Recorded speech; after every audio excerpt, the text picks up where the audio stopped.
પણ ઘર એક તો મારા ને તમારાથી વાત કરું, ઘરની કિંમત સમજવી હોય ને તો 12 ગામ જાવું, ખબર પડે ઘર શું છે.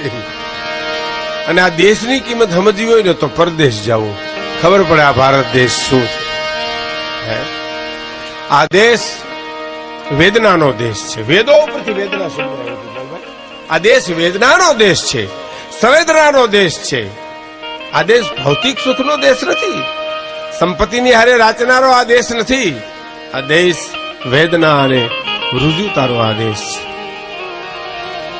એટલે તમને રાજી કરવાના બધા પ્રયત્ન અમે કરશું, પણ મારે પિંગલશી બાપુની એક રચનાથી કાર્યક્રમની શરૂઆત કરવી છે કે હરિની હાટડીએ મારે રોજનું હરિની હાટડી